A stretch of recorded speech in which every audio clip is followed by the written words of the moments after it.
চমৎকার একটি প্রশ্ন এসেছে, আমাদের প্রত্যেকেই জানা দরকার প্রশ্নটার উত্তর। যে হুজুর আমি কিছু ঋণ আছি, আমার জাকাত দেওয়া লাগবে কিনা? ঋণ থাকলে জাকাত দেওয়া লাগবে কিনা? প্রিয় ভাইরা, আপনি কতটুকু ঋণ আছেন আর আপনার কতটা সম্পদ আছে সেটাই এখন হিসাবের বিষয়। যদি আপনি 2 লক্ষ টাকা ঋণ থাকেন কিন্তু আপনার অর্থ আছে বা টাকা আছে 10 লক্ষ, সেক্ষেত্রে তো অবশ্যই আপনার উপর জাকাত ফরজ। আপনি 2 লক্ষ টাকা ঋণ শোধ করে দিলে হয়ে যাচ্ছে।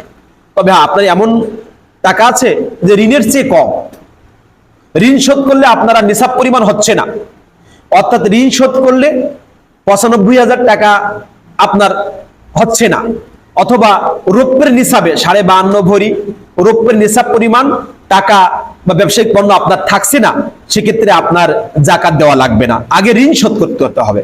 প্রিয় ভাইরা, ঋণ শোধ করে তারপরে যদি আপনার নিসাব পরিমাণ অর্থ থাকে, সম্পদ থাকে, তাহলে আপনার উপর জাকাত ফরজ। এটা আপনারা খেয়াল রাখবেন।